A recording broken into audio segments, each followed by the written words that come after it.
Nós estamos numa série cujo título está aqui na frente da ordem de culto, o servo sofredor. E o título da mensagem de hoje é a rejeição do servo. Eu vou ler o texto sagrado, vou ler todo o cântico do servo, que começa no capítulo 52, verso 13, até o 53, 12. Eu sei que o pastor Jailson já leu todo o texto na primeira mensagem da série no domingo passado, mas eu quero ler novamente, para a gente guardar bem o tom dessa passagem. Depois nós vamos orar, e aí iniciaremos a exposição do trecho mais curto, da segunda estrofe, que é o que eu vou pregar hoje, que são os versos 1, 2 e 3 do capítulo 53. Mas pega a sua Bíblia e acompanha a leitura que eu vou fazer. Eu vou ler na versão NVI, na nova versão internacional, capítulo 52, verso 13, até 53, verso 12. Diz assim a palavra do Senhor: Vejam, o meu servo agirá com sabedoria, será engrandecido, elevado e muitíssimo exaltado. Assim como houve muitos que ficaram pasmados diante dele, sua aparência estava tão desfigurada que ele se tornou irreconhecível como homem. Não parecia um ser humano. De igual modo, ele aspergirá muitas nações, e reis calarão a boca por causa dele. Pois aquilo que não lhes foi dito, verão, e o que não ouviram, compreenderão. Quem creu em nossa mensagem? E a quem foi revelado o braço do Senhor? Ele cresceu diante dele como um broto tenro, e como uma raiz saída de uma terra seca. Ele não tinha qualquer beleza ou majestade que nos atraísse. Nada havia em sua aparência para que o desejássemos. Foi desprezado e rejeitado pelos homens, um homem de dores e experimentado no sofrimento. Como alguém de quem os homens escondem o rosto. Foi desprezado e nós não o tínhamos em estima. Certamente ele tomou sobre si as nossas enfermidades e sobre si levou as nossas doenças. Contudo, nós o consideramos castigado por Deus atingido e afligido. Mas ele foi traspassado por causa das nossas transgressões, foi esmagado por causa de nossas iniquidades. O castigo que nos trouxe paz estava sobre ele, e pelas suas feridas fomos curados. Todos nós, tal qual ovelhas, nos desviamos, cada um de nós se voltou para o seu próprio caminho. E o Senhor fez cair sobre ele a iniquidade de todos nós. Ele foi oprimido e afligido, e contudo não abriu a sua boca. Como um cordeiro foi levado para o matadouro, e como uma ovelha que diante de seus tosqueadores fica calada, ele não abriu a sua boca. Com julgamento opressivo ele foi levado, e quem pode falar dos seus descendentes? Pois ele foi eliminado da terra dos viventes. Por causa da transgressão do meu povo ele foi golpeado. Foi-lhe dado um túmulo com os ímpios e com os ricos em sua morte, embora não tivesse cometido nenhuma violência, nem houvesse nenhuma mentira em sua boca. Contudo, foi da vontade do Senhor esmagá-lo e fazê-lo sofrer. E embora o Senhor tenha feito da vida dele uma oferta pela culpa, ele verá sua prole e prolongará seus dias, e a vontade do Senhor prosperará em sua mão. Depois do sofrimento de sua alma, ele verá a luz e ficará satisfeito. Pelo seu conhecimento, meu servo justo justificará a muitos, e levará a iniquidade deles. Por isso eu lhe darei uma porção entre os grandes, e ele dividirá os despojos com os fortes. Porquanto ele derramou sua vida até a morte, e foi contado entre os transgressores. Pois ele levou o pecado de muitos, e pelos transgressores intercedeu. Vamos orar. Senhor, estamos diante da tua palavra mais uma vez, e pedimos que o teu Espírito nos ilumine, nos dê percepção das coisas que são importantes, e que nos conduza na aplicação dessas verdades. Há coisas que são mais fáceis de entendermos no texto, outras um pouquinho mais desafiadoras, mas a verdade é que, mesmo que o entendamos, ele precisa se tornar real em nossa vida pessoal. Ele precisa ser aplicável ao nosso contexto. E pedimos que o Senhor nos conduza a isso. Nos ajude a entender por que tua palavra é tão rica, tão preciosa, tão inesgotável. Pedimos que o teu Espírito nos conduza a esse entendimento edificante. Essa é a nossa oração em nome de Jesus. Amém. Você já percebeu, porque isso está ao teu redor o tempo todo, de como nós somos uma geração bastante preocupada com preconceito, com inclusão social, tentando sempre conscientizar as pessoas de que existem grupos, normalmente minoritários em nossa sociedade, que são marginalizados. Então, já há muito tempo se fala nisso. mas em nossos dias parece que se fala mais sobre isso, sobre a importância de incluir aqueles que foram marginalizados, seja por causa da sua raça.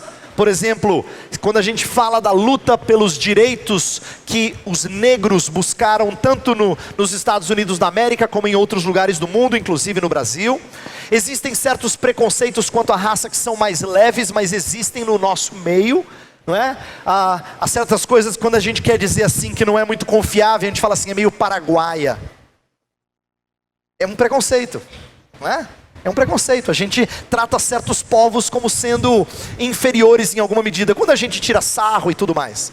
Mas existem preconceitos que são mais fortes e têm sido alvo de ouvirmos muitos projetos, como é o caso de gente que tem posição social distinta, né?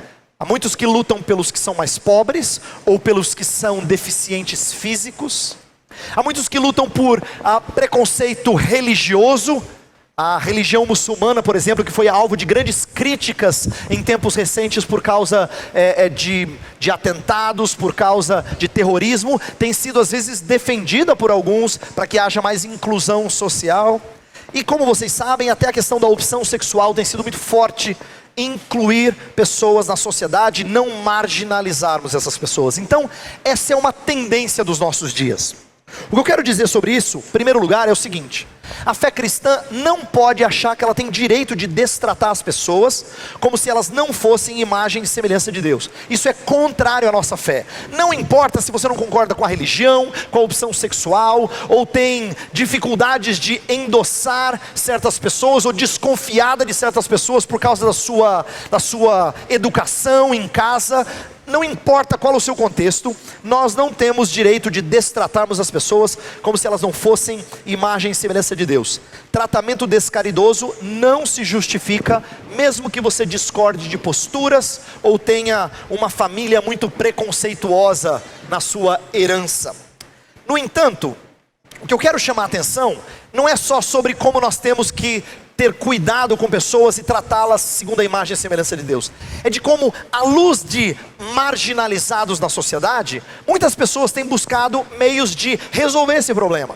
Por exemplo, até na teologia cristã, há muitas teologias chamadas de libertação, que são teologias que tentam promover igualdades sociais e fazer disso o evangelho de Jesus. Então, embora eles tenham um ímpeto que talvez seja interessante, o ruim é que eles reduzem o evangelho de Jesus a alguns projetos sociais que o próprio governo pode propor sem qualquer ligação com a palavra de Deus. Eu não sei se você está me entendendo. O que eu estou querendo dizer é que tem pessoas que lutam por teologias em que a salvação de Jesus nada mais é do que resolver problemas sociais, sociopolíticos, promover inclusões, fazer do marginalizado não mais alguém à margem da sociedade. O nosso texto, porém, nos ensina que existe outra raiz de nossa marginalização. Nosso texto ensina que o nosso pecado é que nos afastou de Deus e dos outros. O texto que o pastor Jailson vai expor no próximo domingo fala que por causa do nosso pecado nós nos desgarramos. Nós é que buscamos uma vida marginalizada. Então, esse é um discurso que não se ouve lá fora, principalmente não se ouve de quem é colocado na posição de vítima. O nosso texto não vai propor que nós somos a vítima. Ele vai dizer o contrário. Ele vai dizer que nós somos os culpados de marginalizações. E vai dizer que a redenção não é alguma coisa que promove apenas igualdade no âmbito horizontal, mas ela só atinge pecadores quando a raiz de toda marginalização é sanada. E a raiz é o nosso próprio pecado. E é por isso que o nosso texto vai apresentar um substituto que vai se tornar marginal em nosso lugar. Eu quero voltar nisso mais adiante na mensagem. Mas antes eu quero lembrar aquilo que o pastor Jailson já falou na primeira mensagem, para depois vocês entenderem o que é que eu vou fazer nessa, à luz do que ele disse. Então vamos lá. 3 pontos que o pastor Jailson trabalhou na mensagem passada que eu quero recordar. Primeiro, ele falou da estrutura do nosso texto. O texto que eu li inteiro aqui, ele tem uma estrutura é uma poesia, um cântico de 5 estrofes, 3 versos cada. Por isso que o pastor Jailson expôs 3 versos no domingo passado, eu vou expor 3 versos agora e a gente vai continuar. E ele também diz que essa estrutura é organizada de forma a refletir o que a gente chama na literatura de quiasma, e que a primeira parte ela é igual à última parte, e a segunda é igual à penúltima, e a que está no centro é o foco do texto. Então é como se fosse um espelho refletindo, tá? Algumas palavras e conceitos do início do texto voltam no final do texto. Aquilo que é desenvolvido numa segunda parte vem na parte que é penúltima, e depois o texto central. Então a gente vai estudar a segunda parte, e na próxima pastor Jailson vai estudar aquilo que é o cerne. Então é mais ou menos assim: se a primeira e a quinta estrofes apresentam o triunfo do servo, a segunda e a quarta apresentam a rejeição e o sofrimento do servo, a estrofe central explica por que ele sofreu, por que ele precisou sofrer, que é aquilo que o pastor Jailson vai expor no domingo que vem. Tá? Mas então ele já falou da estrutura, ele já nos ajudou a entender a estrutura, até mostrou no slide aqui no domingo passado. Nós vamos manter isso em mente. Segunda coisa que ele também mencionou, ainda que brevemente, foi acerca da identidade do servo.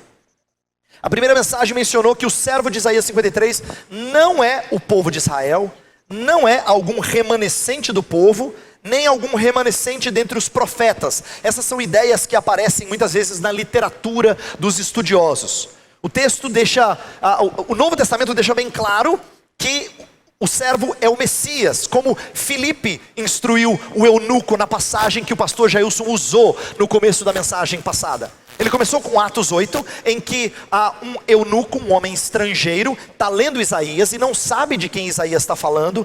E Filipe, que já é um cristão, um discípulo de Cristo, é usado para mostrar que está falando de Jesus.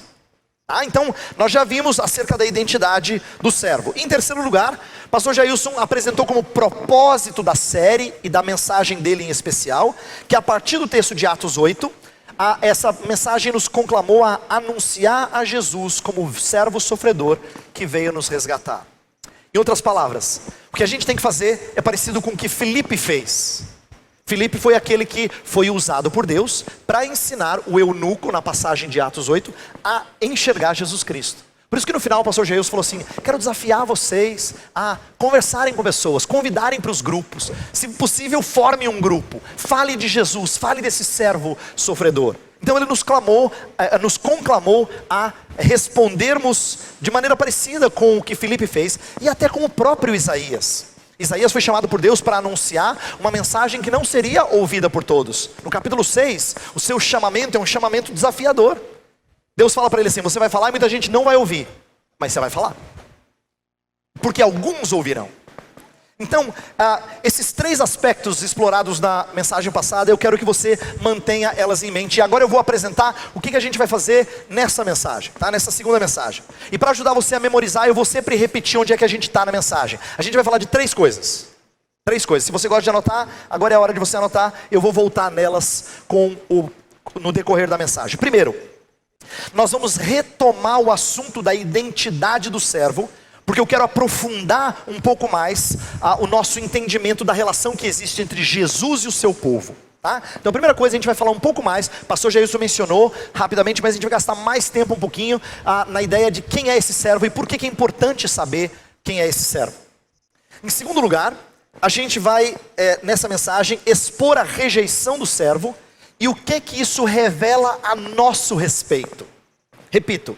Em segundo lugar, eu quero falar do texto em si, como é que ele mostra o servo rejeitado, e o que a rejeição do servo revela a meu respeito, a seu respeito, tá? E em terceiro e último lugar, a gente vai trabalhar e vai aplicar essa rejeição aos anseios contemporâneos de redenção dos marginalizados, que é o tópico que eu iniciei essa mensagem. Em outras palavras, a gente vai terminar onde eu comecei, típico de um quiasma, né? Eu vou terminar onde eu comecei. A gente voltar a pensar na sociedade, na conversa que existe sobre os marginalizados e o que esse texto nos ensina acerca disso, tá bom? 3 coisas, vamos lá. Primeira delas, vamos falar um pouquinho sobre a identidade do servo. Por que eu estou preocupado com isso? Eu quero gastar um tempinho com esse primeiro assunto.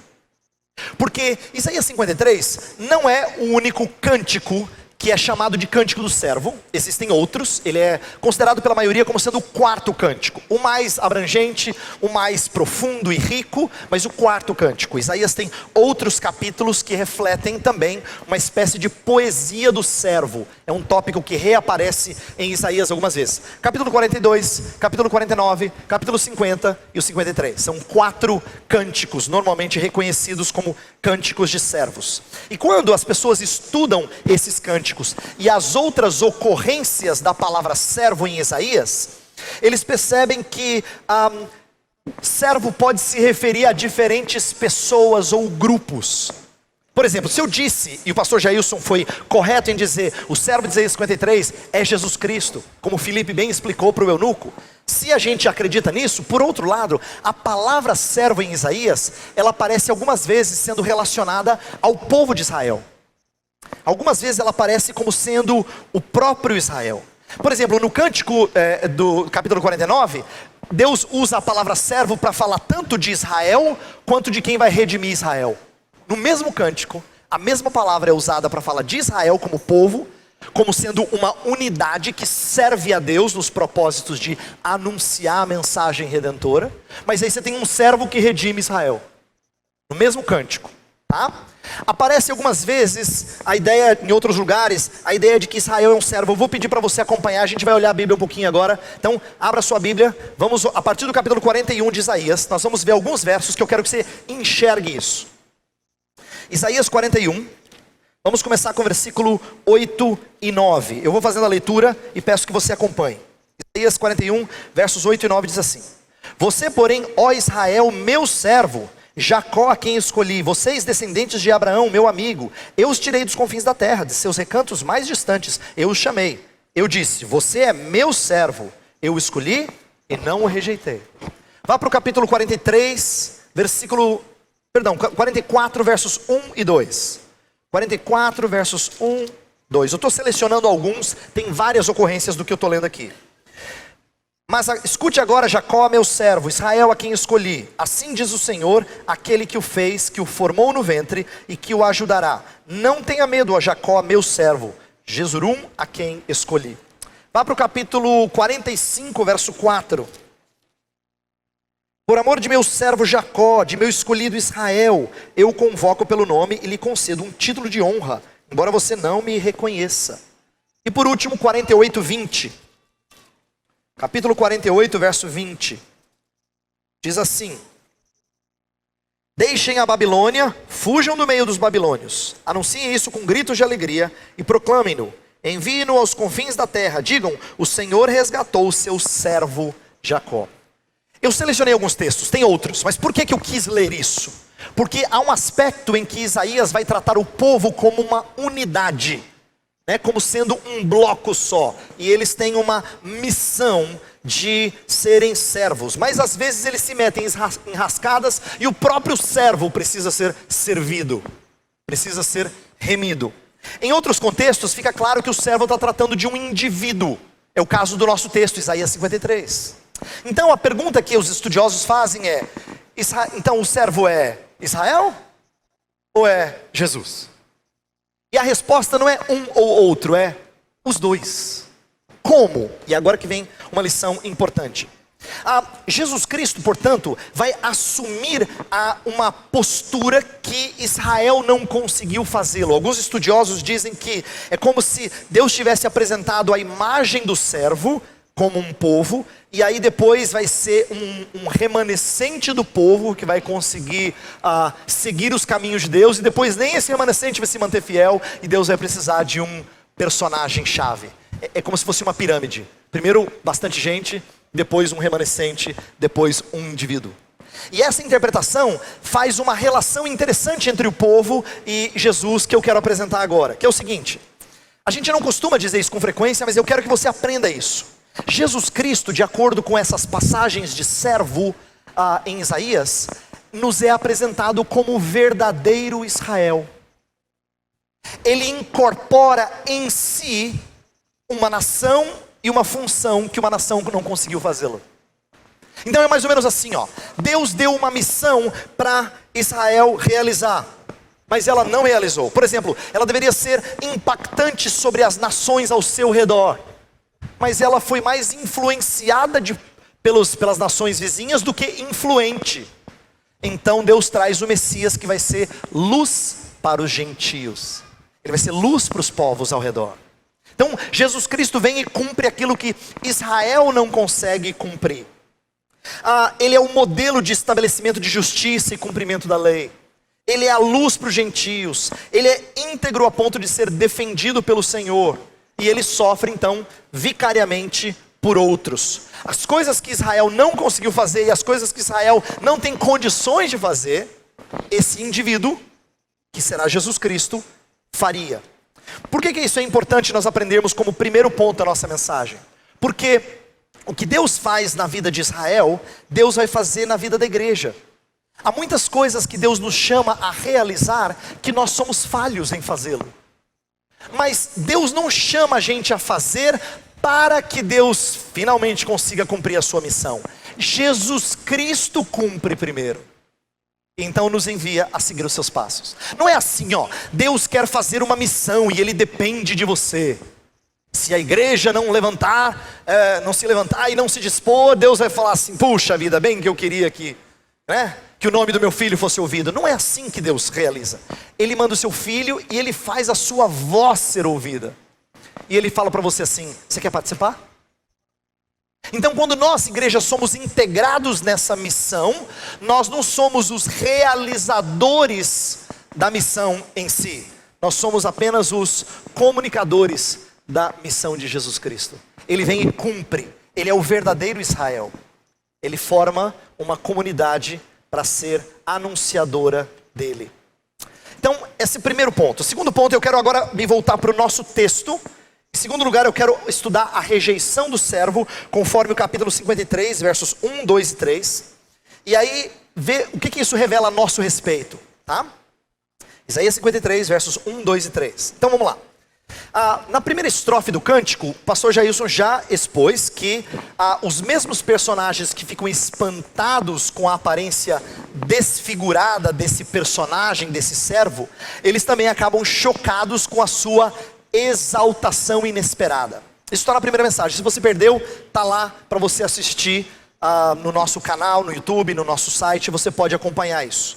Agora, na segunda estrofe, o profeta retrocede para o período anterior à exaltação do servo, para falar do sofrimento, mas ele narra como já tendo acontecido. Deixa eu explicar. O que ele fez no começo do cântico?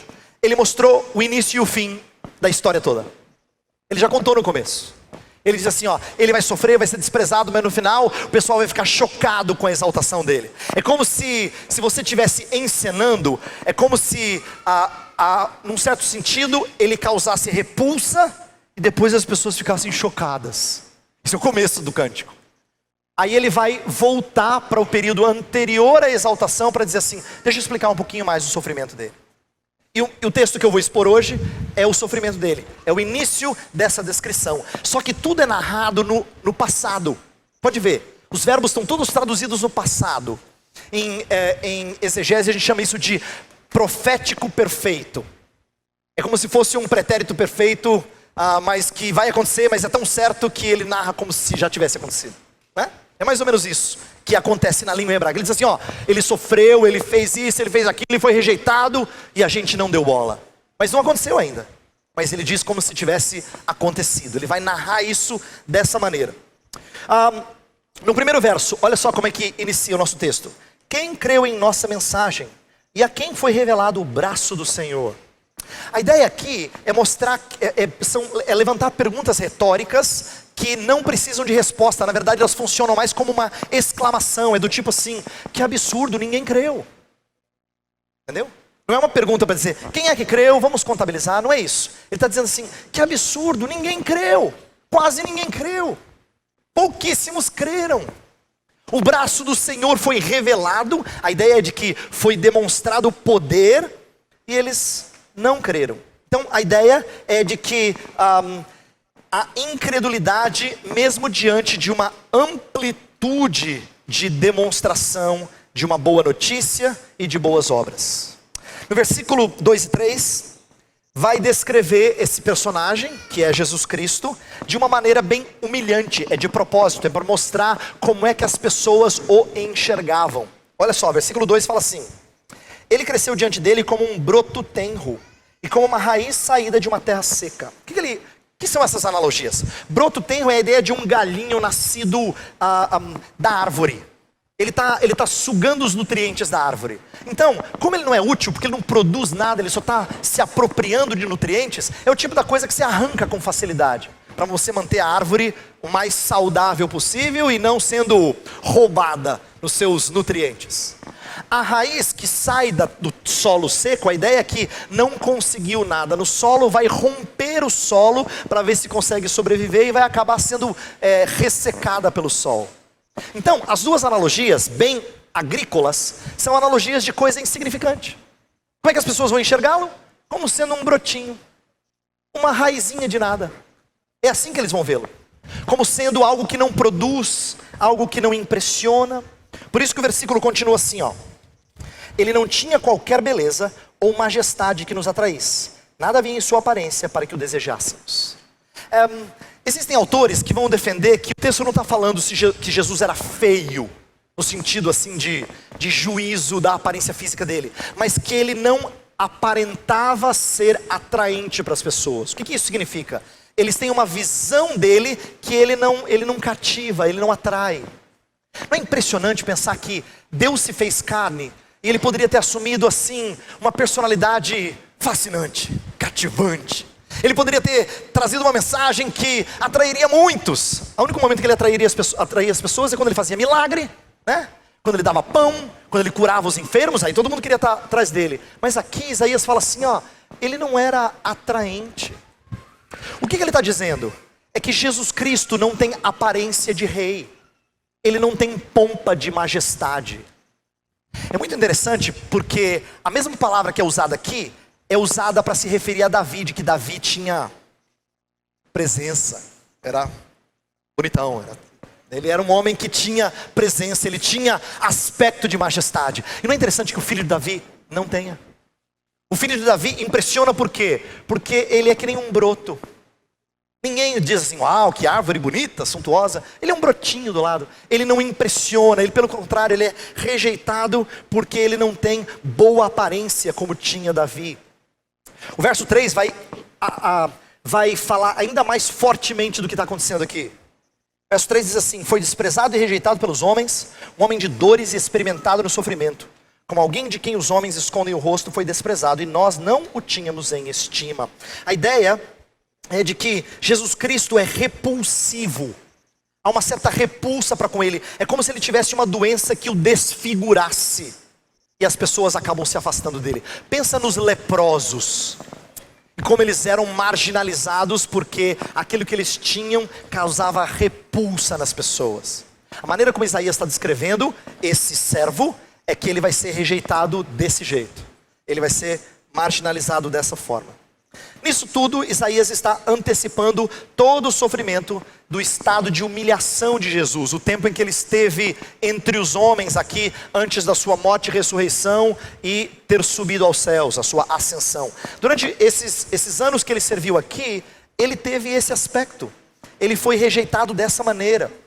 E isso não é incomum, é interessante que você saiba que é um problema comum. O que aconteceu com Jesus aconteceu com Deus ao longo de toda a história. Por exemplo, Deus trouxe profetas durante séculos, e eles sempre tinham a fama de não serem ouvidos. Deus mostrou a força do seu braço, que é o que diz o versículo 1, né? A segunda pergunta do versículo 1 fala: e a quem foi revelado o braço do Senhor? A ideia de a força, os feitos redentores de Deus. Ele fez coisas estupendas quando tirou o povo do Egito. E aí o povo faz o quê? No deserto? Reclama, fala: ô Senhor, que coisa ruim está aqui. Então, o que acontece com Jesus, aprenda isso, lembre disso. O que acontece com Jesus não é singular. É emblemático do que acontece com Deus durante toda a história bíblica, inclusive hoje. O Senhor Deus é aquele que escolhe os que anunciam boas novas. Ele demonstra feitos extraordinários, tanto na escritura como na vida de pessoas. E no entanto, as pessoas o desprezam. Quando você lembrar dos sofrimentos de Jesus Cristo, do desprezo dele, fica mais fácil a gente entender por que a mensagem dele ainda é desprezada hoje. Lembra que Jesus era considerado um homem assim que não podia ser ninguém importante. Afinal de contas, o que sai de Nazaré que é bom? Ele já era de uma região desprezada. Ele era considerado um bebum, um homem que bebia demais, participava de muita festa, comia que nem doido. Era acusado de se misturar com gente suja, porque ele ia para as festas dos publicanos, os homens traidores da nação que cobravam impostos para o Império Romano. É assim que Jesus era visto. Ele era rejeitado por causa disso. Ele era rejeitado inclusive pela elite religiosa que não queria nada com ele. Por isso que o nosso texto fala que Jesus era experimentado no sofrimento. Ele sabia o que era sofrer. Então quando você conversar com o seu Deus, não pense que você está falando com alguém que está lá em cima, dizendo assim, eu imagino que seja difícil. Deus não é assim. O Deus do cristianismo não fica lá em cima dizendo, deve ser duro mesmo, hein? Puxa vida, não tenho ideia, mas deve ser difícil. Não é verdade. Nosso Deus fez questão de passar por dores a ponto de ganhar a fama de ser experimentado no sofrimento. Experimentado no sofrimento. A Escritura diz que aquele que era rico se fez pobre por amor de vocês, a ponto dele não ter dinheiro para pagar impostos. Você lembra quando chegaram para os apóstolos dizendo assim, vocês têm que pagar imposto? Aí ele manda lá pescar, traz o peixe, abre o peixe, tira a moeda, paga o imposto. Por quê? Porque ele não tinha como fazê-lo. Assim como ele disse que o Filho do Homem não tinha onde reclinar a sua cabeça. Ele dependia das pessoas até para as coisas mais básicas, como onde ter um lugar para dormir. Tudo isso é expressão de alguém que é desprezado, rejeitado, humilhado. E nesse sentido, era necessário que ele fosse marginalizado. Agora, eu disse que esse ponto eu acho que revela algumas coisas a nosso respeito. Eu quero que você preste atenção aqui. O que esse texto revela a nosso respeito? Eu acho que ao invés de nós nos colocarmos como os marginalizados, o texto apresenta o povo como marginalizador. Isso é uma coisa interessante. Antes do que nós nos apresentarmos como vítimas, o texto nos ensina que nós marginalizamos aquele que tinha as qualidades mais impressionantes que um homem poderia ter nessa terra. No entanto, ele foi desprezado como alguém repulsivo, alguém com quem os outros não queriam ficar perto. O pecado está tão enraizado no coração humano que nós marginalizamos umas às outras. E eu quero que você comece a atentar para como isso é um problema de todos, inclusive seu. Por exemplo, nós somos preconceituosos para com aqueles que não seguem os nossos parâmetros. Pode perceber, quando a linguinha venenosa entra em ação, é porque alguém não faz do seu jeito. Como ela não faz do seu jeito, então, que absurdo. Nós somos preconceituosos com quem não faz do nosso jeito. Nós somos prontos em criticar. Nós criticamos aqueles que não se parecem com a gente, que não adotam os nossos padrões. Até a tolerância dos nossos dias é intolerante, né? Se ela fala tolerância, tem que aceitar tudo. E você diz, olha, penso diferente. Ela é intolerante contigo. Ela não é tolerante. Até a tolerância dos nossos dias é intolerante. Isso tudo para mostrar que, embora no Brasil a gente ouça direto sobre grupos marginalizados, a Escritura está virando nossa perspectiva e dizendo assim, nós somos os marginalizadores. Nós somos os marginalizadores. Nós é que afastamos as pessoas. Nós não temos em nós um coração pronto a receber, e nós marginalizamos a única pessoa que era totalmente amável. Totalmente amável. E nós marginalizamos. Você talvez diga assim, pastor, eu não me sinto assim. Então atenção. Primeiro eu quero que você admita e reflita sobre como isso é um problema seu também. Mas não precisa sê-lo. Presta atenção. Os cristãos não deveriam manifestar esse tipo de preconceito. Pelo contrário, nós deveríamos ser prontos a receber pessoas e nos adaptarmos a ela. Mas aí você vai dizer, pastor, mas e a convicção da fé? Presta atenção. Quando nós somos convictos sobre a verdade, não é intolerância. Nós o fazemos porque nós lutamos pela verdade de Deus, não a nossa. Sabe o que Paulo fez quando ele anunciava o evangelho? Ele dizia assim, ó: se eu estou com gentil, eu me faço gentil. Se eu estou com judeu, eu me faço judeu. Por quê? Porque eu quero ganhar o maior número possível. Ai de mim, se eu não pregar o evangelho. Esse texto que eu estou me referindo está em 1 Coríntios 9. Paulo está querendo dizer que a grande missão dele é fazer a verdade de Deus conhecida. Mas ele não luta pelas suas preferências pessoais. Pelo contrário, quando ele está com o judeu, ele se porta como judeu. Ele abandona a liberdade que ele tem de fazer coisa que gentil faz. Ele abre mão disso. Ele abre mão. Ele não é autêntico, que as pessoas usam como se fosse um sinônimo de liberdade para fazer o que eu quero. Ah, eu sou autêntico. Não, ele não é autêntico. Ele se faz judeu para com judeu. Ele se faz gentil para com gentil. Por quê? Porque ele quer que o evangelho seja ouvido. Então, embora nós, por causa do pecado, sejamos por natureza agora, ainda marginalizadores, a Escritura ensina que uma vez que você é transformado pelo evangelho, é possível você ensinar o que é inclusão. Inclusão social por causa de uma obra outra feita por Jesus Cristo. Não por causa de projetos sociopolíticos. E aí vem meu terceiro e último ponto. O que esse texto então tem a ver com a busca por inclusão social, por quebrar preconceitos, tão presente na nossa cultura? Vamos aplicar essa questão de preconceitos e marginalizações sociais no Brasil e no mundo em geral. Eu quero dizer algo que é difícil para quem não acredita no evangelho, mas eu preciso dizê-lo porque isso é confrontador, saudavelmente confrontador. Nenhuma pessoa que se sente marginalizada é, no sentido pleno da palavra, vítima. Vou repetir. Nenhuma pessoa que se sente marginalizada é, no sentido pleno da palavra, vítima. O que eu quero dizer é que ninguém que sofre nesse mundo é inocente. Ninguém é plenamente vítima. Quando nós passamos por sofrimentos, eu não estou dizendo que não haja injustiças. Claro que existe. O que eu estou dizendo é que nós não somos vítimas no sentido de que não temos culpa e não temos razão para nos sentirmos desprezados. Na verdade, aquele que era absolutamente santo, Jesus Cristo, ele sim foi marginalizado como vítima.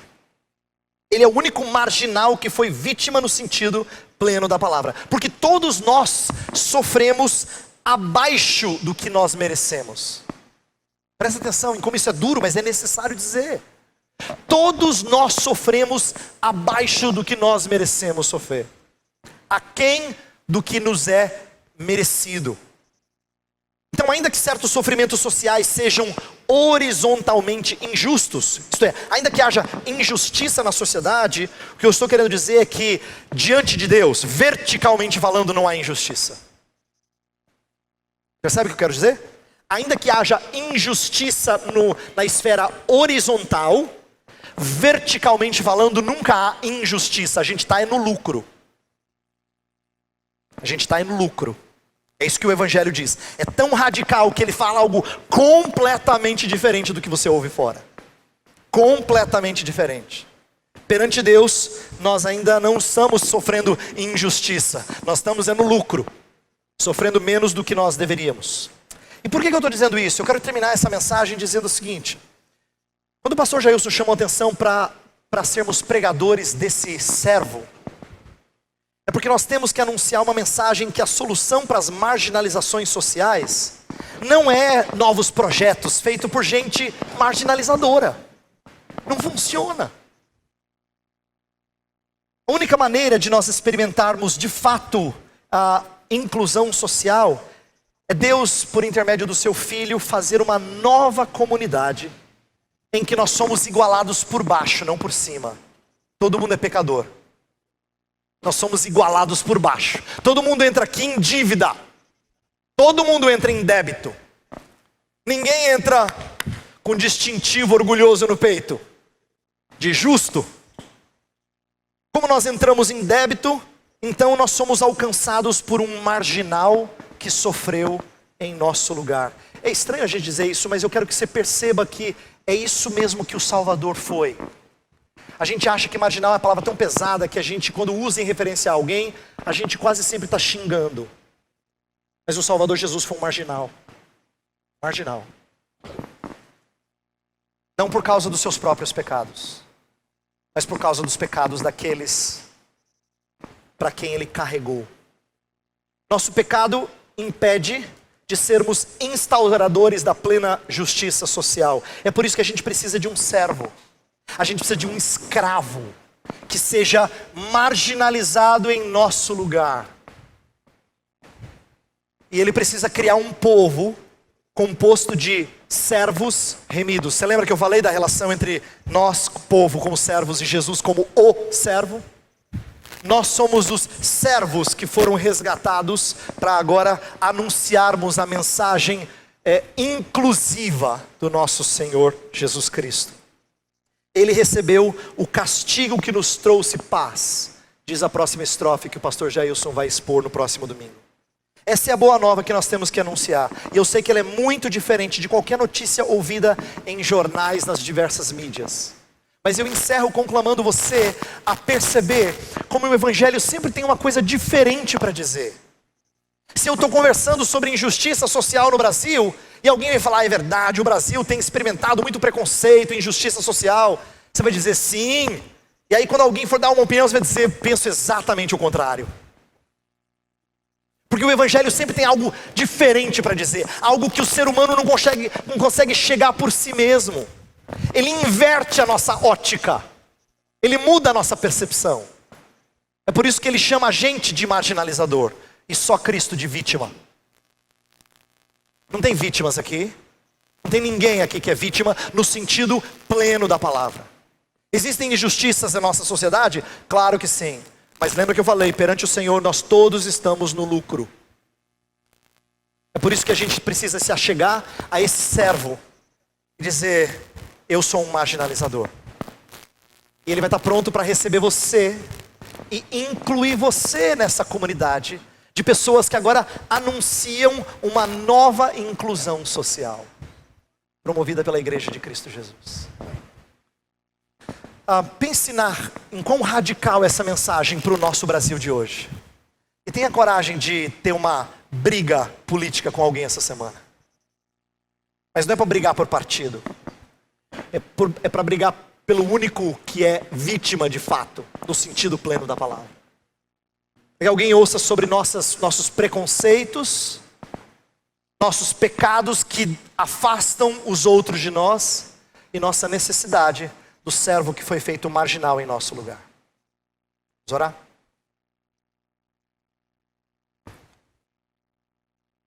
Senhor, nossa sociedade brasileira tem falado constantemente de vitimização, de pessoas que têm sofrido preconceitos e desprezos e injustiças. E é verdade que isso acontece, Senhor. Não podemos fechar os olhos para isso. O pecado no nosso meio promove essas coisas mesmo. Mas todas as vezes que nós assumimos postura de vítimas, nós não procuramos redenção no lugar certo.